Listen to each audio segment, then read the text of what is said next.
Atos dos Apóstolos. Capítulo 22. Tessalônica. Deixando Filipos, Paulo e Silas viajaram para Tessalônica. Aqui lhes foi dado o privilégio de se dirigirem a grandes congregações na sinagoga judaica. Sua aparência deixava à mostra o vergonhoso tratamento que haviam recebido recentemente, e era necessário dar uma explicação do que acontecerá. Isto fizeram eles sem se exaltar, mas exaltando aquele que operara seu livramento. Ao pregar aos Tessalonicenses, Paulo recorreu às profecias do Antigo Testamento concernentes ao Messias. Cristo, em seu ministério, tornara claras aos seus discípulos estas profecias. Começando por Moisés, e por todos os profetas, explicava-lhes o que dele se achava em todas as Escrituras. Lucas 24, verso 27. Pedro, ao pregar a Cristo, tinha apresentado provas do Antigo Testamento. Estevão procedeu de modo idêntico. Também Paulo, em seu ministério, recorreu às passagens que prediziam o nascimento, sofrimentos, morte, ressurreição e ascensão de Cristo.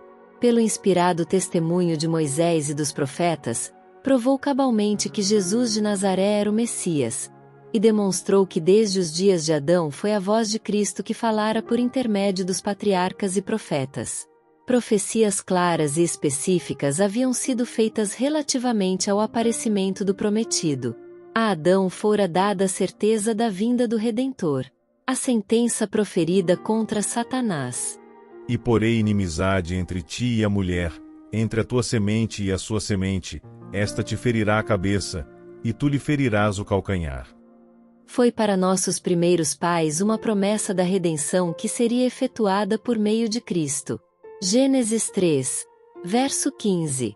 A Abraão fora feita a promessa que de sua linhagem haveria de nascer o Salvador do mundo. E em tua semente serão benditas todas as nações da terra. Gênesis 22, verso 18. Não diz, e as posteridades, como falando de muitas, mas como de uma só, e a tua posteridade, que é Cristo. Gálatas 3, verso 16. Moisés, próximo ao fim de sua obra como líder e mestre de Israel, claramente profetizou do Messias por vir. O Senhor teu Deus, declarou ele às hostes congregadas de Israel, te despertará um profeta do meio de ti, de teus irmãos, como eu, a ele ouvireis. E Moisés assegurou aos israelitas que Deus mesmo lhe havia revelado isto no Monte Horebe, dizendo: Eis-lhe suscitarei um profeta do meio de seus irmãos, como tu, e porei as minhas palavras na sua boca, e ele lhes falará tudo o que eu lhe ordenar. Deuteronômio 18, versos 15 e 18. O Messias devia provir de linhagem real, pois na profecia feita por Jacó o Senhor disse: O cetro não se arredará de Judá, nem o legislador dentre seus pés, até que venha Siló, e a ele se congregarão os povos. Gênesis 49, verso 10. Isaías profetizou: Porque brotará um rebento do tronco de Jessé, e das suas raízes um renovo frutificará. Isaías 11, verso 1. Inclinai os vossos ouvidos, e vinde a mim, ouvi, e a vossa alma viverá, porque convosco farei um concerto perpétuo, dando-vos as firmes beneficências de Davi. Eis que eu o dei como testemunha aos povos, como príncipe e governador dos povos. Eis que chamarás a uma nação que não conheces, e uma nação que nunca te conheceu correrá para ti, por amor do Senhor teu Deus, e do Santo de Israel, porque ele te glorificou. Isaías 55, verso 3 a 5. Jeremias também testificou da vinda do Redentor como um príncipe da casa de Davi. Eis que vem dias, diz o Senhor, em que levantarei a Davi um renovo justo, e, sendo rei, reinará, e prosperará, e praticará o juízo e a justiça na terra. Nos seus dias Judá será salvo, e Israel habitará seguro, e este será o seu nome, com que o nomearão, o Senhor Justiça Nossa. Jeremias 23, versos 5 e 6.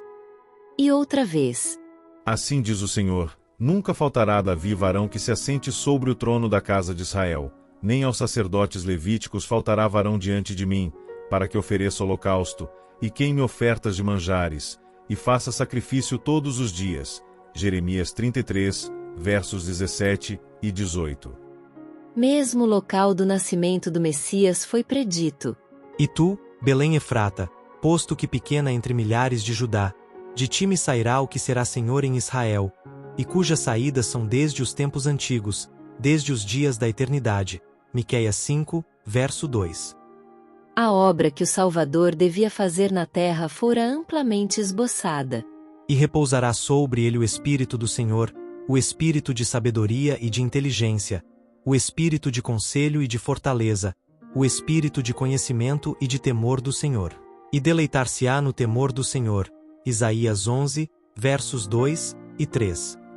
Aquele que assim for ungido devia pregar boas novas aos mansos, restaurar os contritos de coração, proclamar liberdade aos cativos e a abertura de prisão aos presos, apregoar o ano aceitável do Senhor e o dia da vingança de nosso Deus, consolar todos os tristes, ordenar acerca dos tristes de Sião que se lhes dê ornamento por cinza, óleo de gozo por tristeza, vestido de louvor por espírito angustiado, a fim de que se chamem árvores de justiça, plantação do Senhor, para que ele seja glorificado. Isaías 61, versos 1 a 3.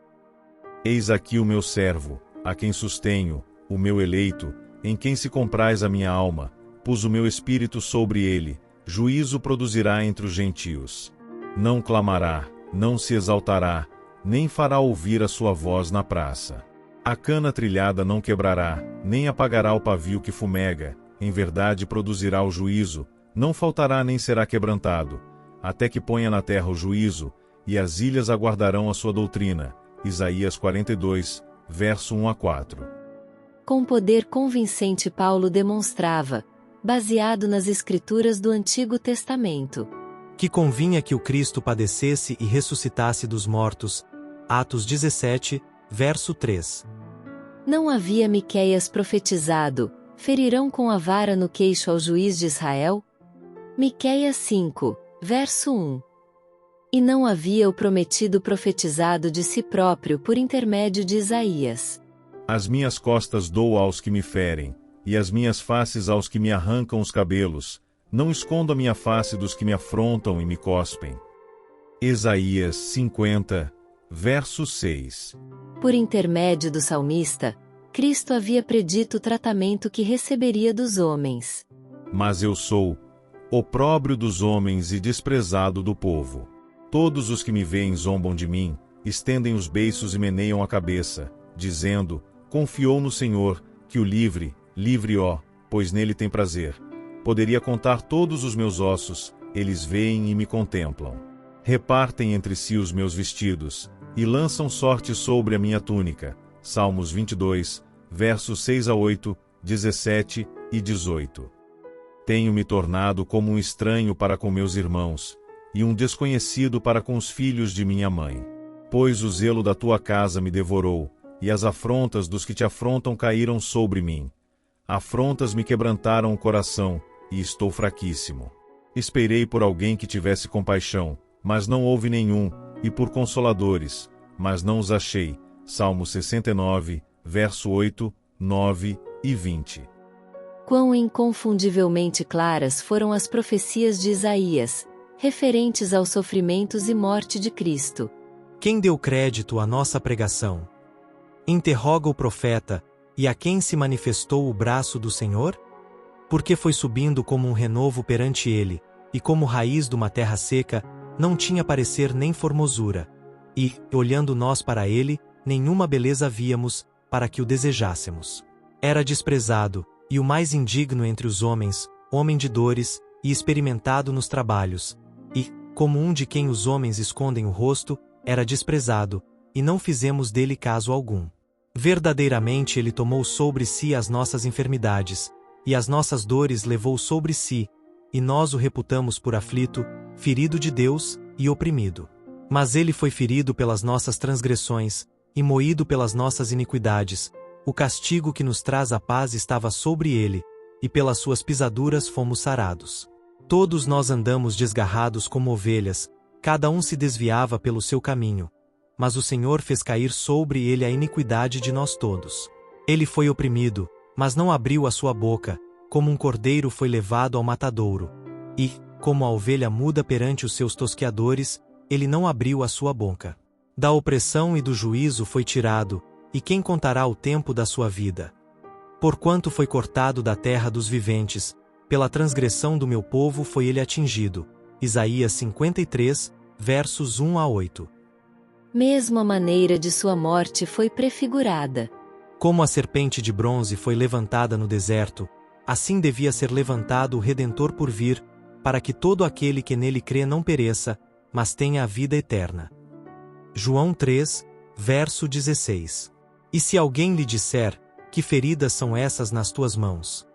Dirá ele, são as feridas com que fui ferido em casa dos meus amigos. Zacarias 13, verso 6. E puseram a sua sepultura com os ímpios, e com o rico na sua morte, porquanto nunca fez injustiça, nem houve engano na sua boca. Todavia, ao Senhor agradou moê-lo, fazendo-o enfermar. Isaías 53, versos 9 e 10. Mas aquele que havia de sofrer a morte às mãos de homens vis, devia ressurgir como conquistador sobre o pecado e sobre a sepultura. Sob a inspiração do Todo-Poderoso, o suave cantor de Israel havia testificado das glórias da manhã da ressurreição. Também a minha carne, proclamou jubiloso, repousará segura. Pois não deixarás a minha alma no inferno a sepultura, nem permitirás que o teu santo veja corrupção. Salmos 16, versos 9 e 10. Paulo mostrou quão intimamente havia Deus ligado o sacrifício expiatório com as profecias referentes àquele que devia, como um cordeiro, ser levado ao matadouro. O Messias devia dar a sua vida como expiação do pecado. Olhando através dos séculos as cenas do sacrifício expiatório do Salvador, o profeta Isaías testificara que o Cordeiro de Deus derramou a sua alma na morte, e foi contado com os transgressores. Mas ele levou sobre si o pecado de muitos, e pelos transgressores intercede. Isaías 53, versos 7, 10 e 12. O Salvador profetizado devia vir, não como um rei temporal, para livrar a nação judaica de opressores terrestres, mas como um homem entre homens, para viver uma vida de pobreza e humildade, e ser afinal desprezado, rejeitado e morto. O Salvador predito nas Escrituras do Antigo Testamento devia oferecer-se como um sacrifício em favor da raça caída, cumprindo assim cada requisito da lei quebrantada. Nele os tipos sacrificais deviam encontrar seu antítipo, e sua morte na cruz devia emprestar significado à inteira dispensação judaica. Paulo falou aos judeus tessalonicenses a respeito de seu zelo anterior pela lei cerimonial, e de sua maravilhosa experiência às portas de Damasco. Antes de sua conversão estivera ele confiando numa piedade hereditária e falsa esperança. Sua fé não estivera ancorada em Cristo. Em lugar disto estivera confiando em formalidades e cerimônias. Seu zelo pela lei estava dissociado da fé em Cristo, sendo vão. Enquanto blasonava de ser irrepreensível na prática das obras da lei, tinha recusado aceitar aquele que tornara a lei valiosa. Mas ao tempo de sua conversão, tudo havia sido mudado. Jesus de Nazaré, a quem ele perseguira na pessoa de seus santos, aparecera diante dele como o prometido Messias. O perseguidor vira-o como sendo o Filho de Deus, aquele que viera à terra em cumprimento das profecias, e em cuja vida se cumprirá cada especificação dos sagrados escritos. Ao proclamar Paulo, com zelo santo, o Evangelho na sinagoga de Tessalônica, um jato de luz se derramou sobre o verdadeiro significado dos ritos e cerimônias que se relacionavam com o serviço do tabernáculo. Conduziu ele a mente de seus ouvintes para além do cerimonial terrestre e do ministério de Cristo no santuário celestial, até o tempo em que, tendo completado seu trabalho de intercessão, ele deverá voltar, com poder e grande glória, para estabelecer seu reino na terra. Paulo cria na segunda vinda de Cristo, apresentou as verdades concernentes a este evento com tanta clareza e ênfase, que produziu na mente de muitos dos ouvintes uma impressão que nunca mais se apagou.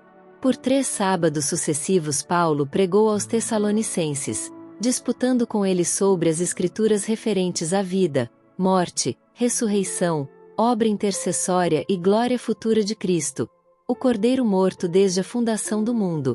Apocalipse 13, verso 8. Ele exaltava Cristo, de cujo ministério a compreensão exata é a chave que abre as Escrituras do Antigo Testamento, dando acesso a seus ricos tesouros. Ao serem as verdades do Evangelho assim proclamadas em Tessalônica com forte poder, foi atraída a atenção de grandes congregações. E alguns deles creram, e ajuntaram-se com Paulo e Silas, e também uma grande multidão de gregos religiosos, e não poucas mulheres principais. Atos 17, verso 4. Como aconteceu nos lugares anteriormente trabalhados, também aqui os apóstolos encontraram decidida oposição. Mas os judeus desobedientes foram movidos de inveja. Esses judeus não estavam então nas boas graças do poder romano, porque não fazia muito tempo, haviam levantado uma insurreição em Roma. Eram olhados com desconfiança, e sua liberdade estava até certo ponto restringida. Agora viram eles uma oportunidade para tirar vantagem das circunstâncias, para readquirirem o favor e ao mesmo tempo lançando opróbrio sobre os apóstolos e conversos do cristianismo. Isto procuraram executar, unindo-se com alguns homens perversos, dentre os vadios, por cujo intermédio alvoroçaram a cidade, assaltando a casa de Jason, na esperança de encontrar os apóstolos, mas não encontraram Paulo nem Silas. E, não os achando, a turba, desatinada pelo desapontamento, trouxeram Jason e alguns irmãos à presença dos magistrados da cidade, clamando: estes que têm alvoroçado o mundo, chegaram também aqui, os quais Jason recolheu, e todos estes procedem contra os decretos de César, dizendo que há outro rei, Jesus. Atos 17, versos 5 a 7. Como Paulo e Silas não fossem encontrados, os magistrados prenderam os acusados crentes para manter a paz. Temendo mais violência, logo os irmãos enviaram de noite Paulo e Silas a Bereia. Atos 17, verso 10. Os que hoje ensinam verdades impopulares não se devem desanimar, se por vezes encontram, mesmo por parte dos que se dizem cristãos, recepção não mais favorável que a dispensada a Paulo e seus companheiros, por aqueles por quem trabalham. Os mensageiros da cruz devem armar-se de vigilância e oração, avançando com fé e ânimo, trabalhando sempre no nome de Jesus. Devem exaltar a Cristo como mediador do homem no santuário celestial, como aquele em quem se centralizam todos os sacrifícios da dispensação do Antigo Testamento, e por cujo sacrifício expiatório os transgressores da lei de Deus podem encontrar paz e perdão.